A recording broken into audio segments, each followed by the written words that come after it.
An inmate at Washington State Penitentiary. This call will be recorded and monitored. If you wish to block any future calls of this nature, dial 7 now. To accept this call, press 5 now. To decline this call, hang up. Thank you. Well, good morning, sir. Good morning, Mr. Hoffman. It's good to hear your voice. Happy New Year to you, and I pray that this is Yes, the year that you get set free from prison. yes. Happy New Year to you, too. And all that are with you. I hope all their wishes come true and that all their problems be small ones. Thank you. Hey, I did want to let you know I just went and got upstairs because as I heard you were calling in, I've got the book in front of me, Elmer's Tribal War: A Deadly Firefight by Richard Allenboss. Yes. I do want to let you know that I did complete reading the book, and I just wanted to let you know that. So. Yes.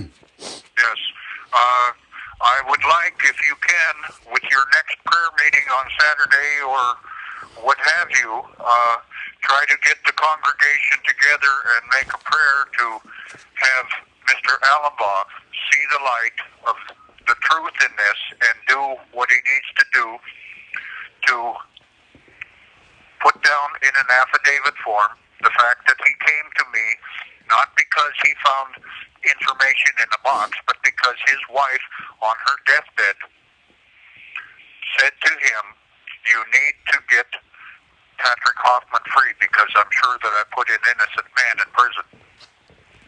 Amen. That's what needs to be said, and with that, also request that these with the other affidavit with Mr. Timantois, that my people are able to find the other 5 people out there and get them to verify the statements that he's made in this affidavit. Those 2 things together will open the door for me without any more problems. And on a third note, I send love and respects to Mr. Hinkson. Agnes was talking with Fanny Stump, the Chilcotins, and said that he needed to have a letter from me. I can't write him a letter because of the rules that they have here in the prison, that we can't contact other prisoners. Imagine that. Well, Anyway, let me quickly interject. David Hinkson is a good friend of both Aaron and I, and we were communicating with him almost on a daily basis. We believe that he's one of the most egregious cases, similar to yours, of an unjustly incarcerated political prisoner. But they moved him to a secret CMU prison where now they have banned me from communicating with him at all. So I have lost all communications because of the devils. So the devils are constantly trying to censor us and silence us as far as communicating to certain people. So I just want to let you know that we love David Hinkson, but we've lost all communication with him. Yes. I would get a hold of Tracy. He's been doing some awfully good things for me on the internet and stuff, and has the capabilities, I believe, to track down where he might be. For some reason, he has a little bit of connection and I don't want to bring it to light to them, but let him do what work he can in order for us to maintain contact with those that they're trying to keep under such lock and key. Well, let me quickly say it's not a mystery where David Hinkson is. He's in a Terre Haute, Indiana prison, and the warden there, I believe, arranged for the murder of a man by the name of Robert David Neal. He was writing to us and communicating to us, but he got beheaded. They couldn't get through the spine, but the Muslims in that prison murdered him, and the warden is trying to cover it up, I believe. And anyway, they move all the prisoners to Terre Haute that they want to silence, and the warden there, his name is J.W. Cox.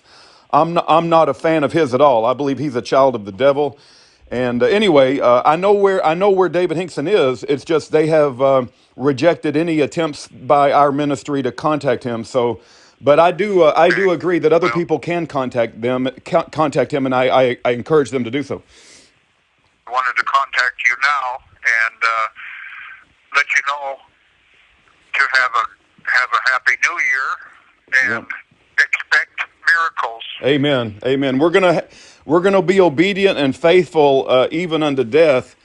And I took some notes as I read that book, and it's so apparent to me even after reading the book. And I do agree with your assessment. I think you had made a comment earlier that Mr. Allenbaugh is more interested in safeguarding the reputation of his wife, who I guess was one of the first female judges, than he is, with putting out. But even having said that, the book is still fairly sympathetic to your father and yourself.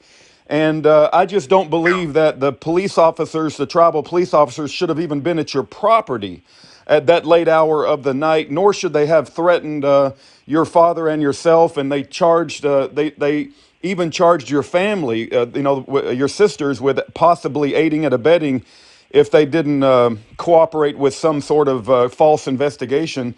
And then it also is apparent to me that you didn't plan on any shootout. They're the ones who instigated the coming on your property and starting of all of that. So I just think that it's even the story that he tells. I don't believe that you should be spending the rest of your life in prison.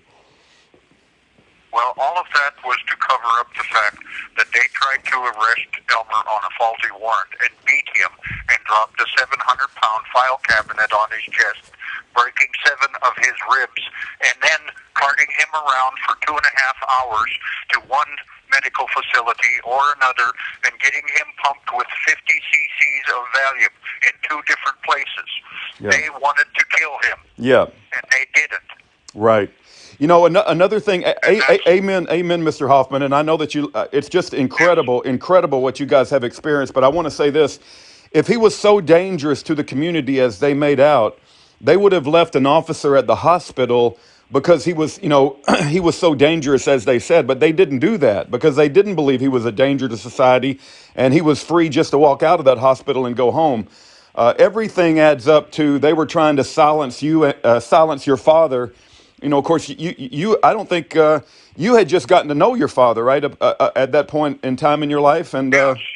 So how could you expect to be involved in, knowing all the details other than what your father told you? It's just incredible that you have been pinned with this sentence of life in prison, and you were just getting to know your father, and I know you were adopted, and you got to know who your real father was, and all of a sudden you're mixed up in all of this, and you're stuck in prison for the rest of your life for a shootout that they instigated. Well, I was an employment interviewer for the tribe when they started Mount Pullman.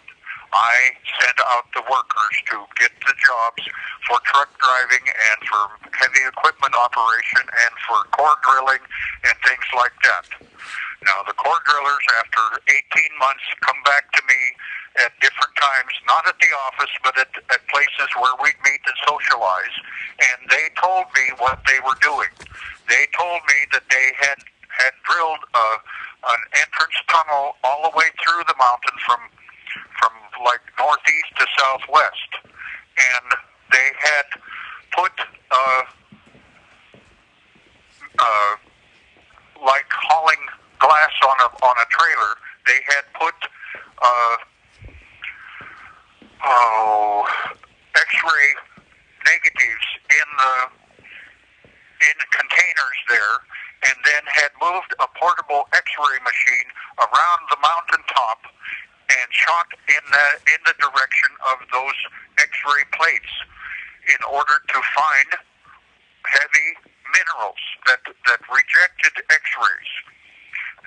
Now, lead does that, but gold and silver also does that. So, when they found these light places on the negatives and stuff from these trajectories that they shot and stuff, then they sent the core drillers in, and the core drillers were telling me that they were getting up to 150 feet of 6-inch core drillings of nothing but pure gold, and that gold was 98% pure. They were breaking that up and putting them in 35-gallon drums that locked down, and they were putting them in the back of the last truck that left on Friday night out of there, and it went to a different place to be offloaded so that it went to a gold smeltering place back in West Virginia, I believe. Yeah. Dad had the information, and I never got to look at the paper, but I believed what he had to say because he had copies made of the bill of lading of those on that went on to different train tracks, and there were ones that went to molybdenum refinery in Virginia, and then to this other place in West Virginia, and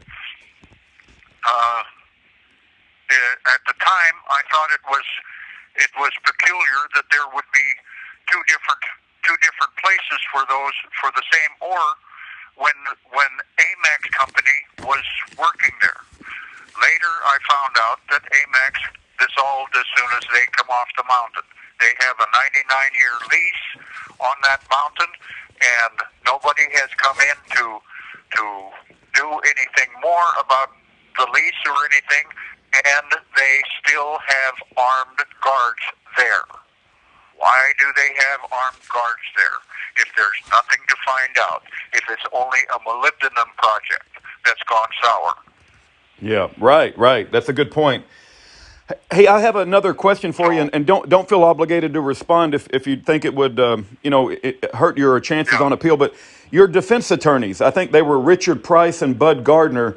I'm always curious as to how a prisoner such as yourself views your defense attorneys. Do you think they were honestly working for your release and doing the best that they could, or do you think that did not do the best that they could? Do you think there's like ulterior motives and that they, sold you out? I mean, or maybe something in between? I'm not trying to put words in your mouth, but what do you think of No. Richard Price and Bud Gardner? Mr. Price is a very honest man. I had known him several years. He had been friends with one of my nieces and was teaching her tennis, and she was almost at the point of going pro at the time that my brother moved from the Olmec area back to Ichilim area, and got to know them quite well. In fact, my last letter to Richard upon his retirement from attorneys, I told him, I think I can beat you in tennis now. Okay. To get the laugh on his face. Okay. So anyway, this thing, I'm sure that he did his very best. In fact, if he didn't, then he was doing something strange, because every 3 years he was sending a letter to the governor in office at that time to try to obtain my release based on the grounds that he knew. He didn't have any information on this Time-and-Twa thing. It got stuffed in the file when he was on vacation, and I'm sure that he never went back to it, and it was closed up pretty much because he was no longer on the case when this occurred. Okay. Now, Mr. Time-and-Twa should have came back the following week to have that signed and stuff, and he never did, for whatever reasons. And the only thing I can do with it now is treat it like a dying declaration that was unsigned. Can you help? Can you remind me what Time-and-Twa? Help me understand when you refer to the Time-and-Twa situation. What are you referring to? Just I'm not following. There is an affidavit that Agnes has sent to you that should be with the letter that I wrote to Allenbach. And in that affidavit, it says that him and 5 other people sat across the little valley there and watched the whole shootout from start to finish. Watched the police pull up there. Watched them sneak around the situation and then shoot at each other. Okay. All right. And they one shot the other, and then one of the officers, Gary Carden, came over to see what they were doing, and they told him that they had seen the thing from start to finish, and that they wanted to be apprised of who our attorneys were and things like that to witness for us in that matter of factness. And Mr. Mr. Carden told them, well, if they want you, they'll get a hold of you. And he never said anything to anybody in court or anything else. And Mr. Carden also knew that Chet Clark had been talked to because this Mr. Timantois had spent time in tribal jail when Clark was there, and he asked Clark, why have they not called us for witnessing for Hoffman and McGinnis?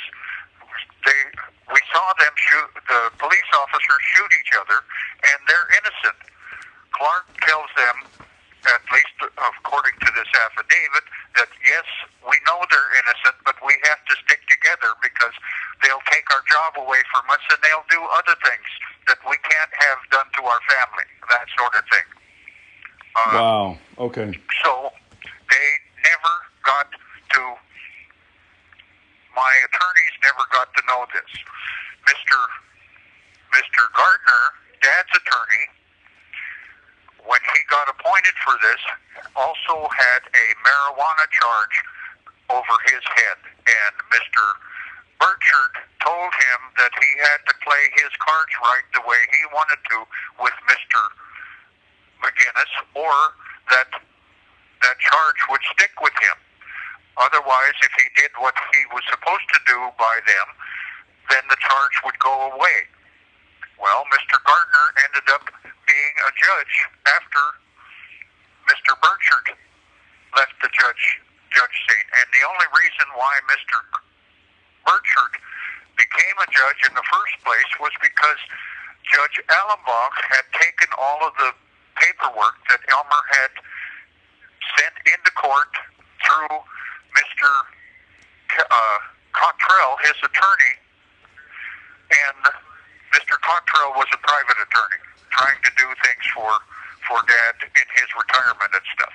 And he had gathered this paperwork on tribal malfeasance and misconduct and corruption. Well, there was these paperworks that showed where the gold shipments were being sent and the molybdenum ore and why and this and that and other things, and that Bobby Joe Covington, a council member, had been killed, and it was no accident. It was a murder by the other council members. And I have more information on that, but I won't say anything right now. Mr. Gardner did what he was supposed to do, and after Dad passed away here in 2000, then he gives my wife Penny a roll of 35 millimeter film, which he took of the procedure to have the bullet removed from Elmer. And it has a clear and pristine photograph of a 35 caliber or 38 caliber bullet that was removed from Elmer.